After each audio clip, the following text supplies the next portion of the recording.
Boogeyman Ben.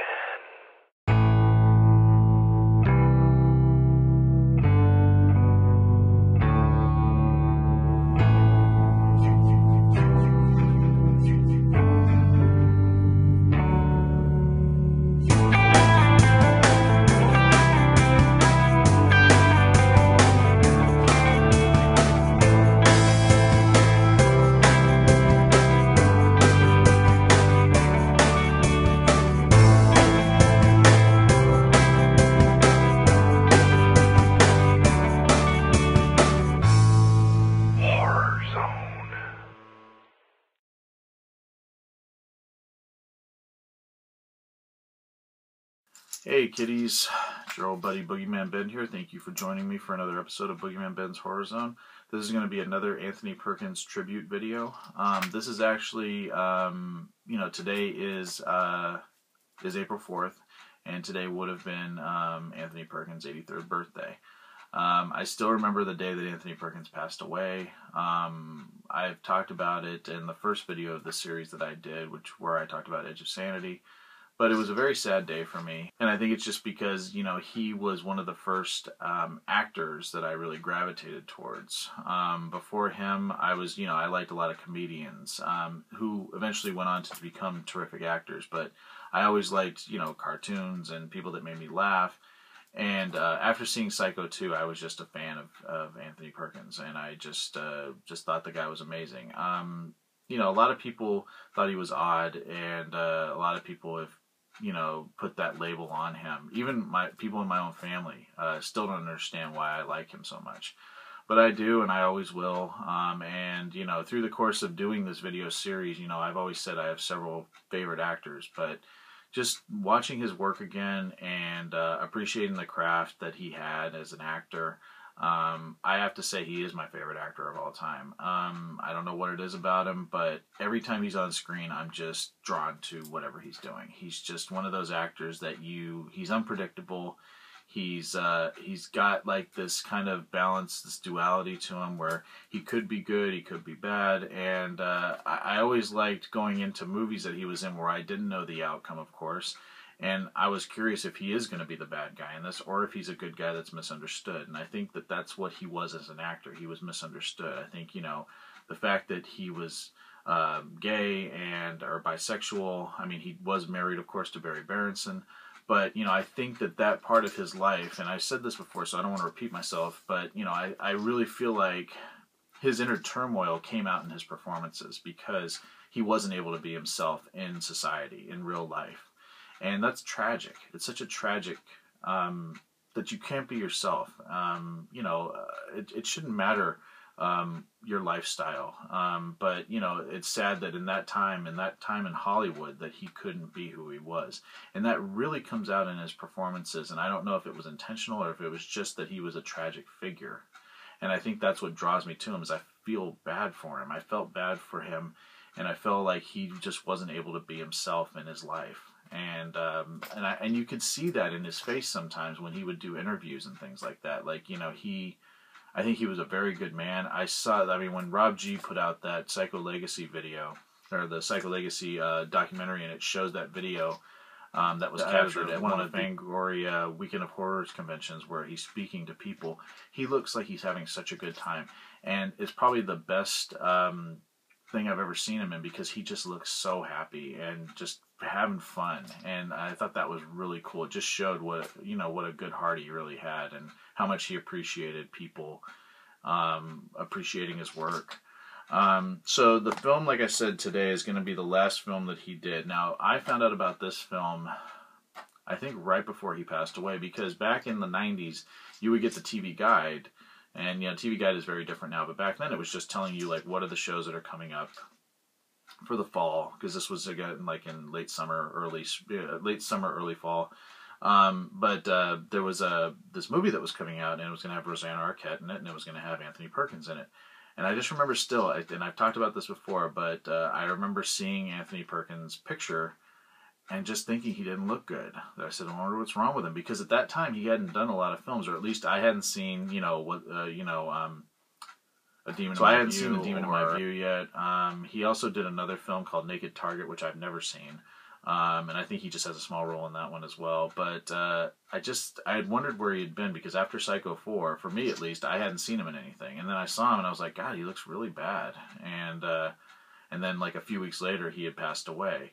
And I still have the, from my local paper, I still have the announcement of his passing. And I'll share that at the end of this video, because it's actually in this cabinet right here. I have it taped up in there on the wall, but I'll share that at the end of this video.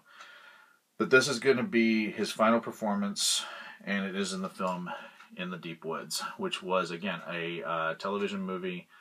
Starred Rosanna Arquette. She's the main character in this. But it also has Kimberly Beck from Friday the 13th Final Chapter in it. And it was a film that I really wanted to watch. I was really excited to see this, and it was also bittersweet because I knew it would be the last film I would see the actor in. So I hope everyone looks forward to talking about In the Deep Woods and my thoughts on the film. Please stay tuned.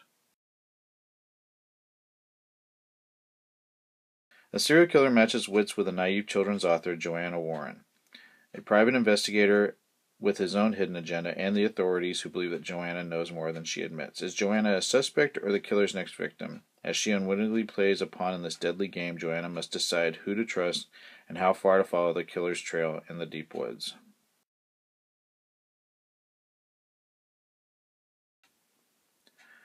Rosanna Arquette plays Joanna Warren, Anthony Perkins plays Paul Miller, P.I., Will Patton plays Eric Gaines, D.W. Moffat plays Frank McCary, Christopher Rydell plays Tommy Warren, Amy Ryan plays Beth, Beth Broderick plays Mira Cantrell, and Kimberly Beck plays Margot.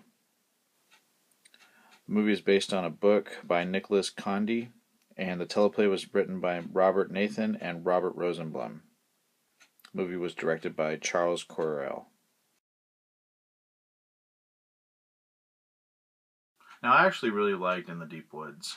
Again, it was bittersweet for me to watch it, and revisiting it was tough as well, just because Anthony Perkins in certain scenes does not look like he feels very well, and it's pretty sad.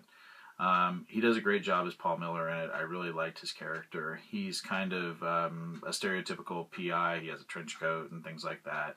But again, Perkins brought such class to all of his roles that, it rises above the cliches of a normal detective. But I really liked him because every one of his scenes, he just outshines the other actors in the film. Rosanna Arquette has always been kind of a mixed bag for me. I like her in certain movies. I love Desperately Seeking Susan. I love Pulp Fiction. I thought she was really great in The Divide. This movie, she's a little kind of on again, off again. Her character's a little bit shrieky, and I wasn't crazy about some of the choices she made in the film. She's not horrible. It was nice to see Kimberly Beck in the film. I was a big fan of hers from Friday the 13th Final Chapter. I thought she did a good job in this film. Also a huge fan of Will Patton. I think that guy is completely underrated, and I've always loved the characters that he has played. I think he was great in No Way Out. He was good in The Postman. He was great in Armageddon, which is my favorite character he's played. The character of Chick. I also liked him in the movie Fled, which a lot of people probably haven't seen, but 90s buddy comedy. But I just like the guy. I think he just has a tremendous, also Copycat. He was great in that movie. But just he has a tremendous presence as well. So I feel like Perkins and Patton are like the two standouts in this film. I really thought this movie had a creepy vibe to it. Of course, it is, again, a made-for-TV movie. This was done in the early 90s, so it's not, it's got that TV movie feel. A lot of movies that are being made for TV now have a more of a theatrical feel to them. Some of them don't have that TV movie feel, but this one does. But it still has some creepy elements to it. I thought the ending was pretty disturbing, because, again, I saw this movie when I was pretty young. And but still, even watching it now, I thought it was really well done. It's got a sadness to it, and again, it's one that I think if you're a fan of Perkins and you want to see his final performance, even as weak as he was, and not looking looking like he was really sick, he still brings his A game, and I think he does a terrific job. So if I was going to rate this one, I would give it 4 skulls.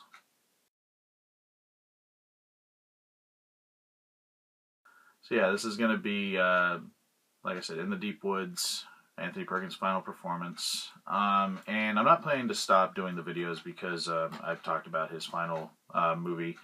But just with his birthday coming up today, or just with his birthday being today, I thought it was, kind of important to just talk about the impact that he had on me, the impact his passing had on me, and still does to this day. And it's been, he passed away over 20 years ago, 23 years ago almost. So I just wanted to, talk about the actor, why he meant so much to me, why his performances mean so much to me, and I'm still trying to there's a lot of movies of his that I don't own that I'm still trying to find. A lot of them are really hard to find.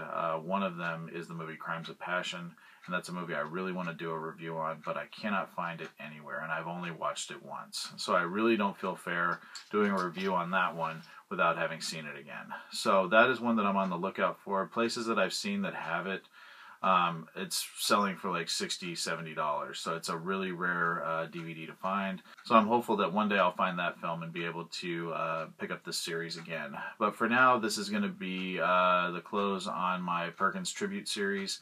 Like I said, I'm not saying it's over, but for now I feel like I've covered the films that I've wanted to in the series, and I meant to do a lot of these last year, but just didn't get around to filming them all. So I'm curious what people think about this series, and also what they thought about In the Deep Woods, which was Perkins' last performance. Please share your thoughts in the comment section below, and share your thoughts with me on any Anthony Perkins fans. Please share your thoughts with me on what you think of his work and some of these last performances that he did. I'm anxious to hear what people think. I really just, like I said, the guy was just amazing to me. And, I really appreciated the work that he left behind. He left a tremendous legacy, in my opinion.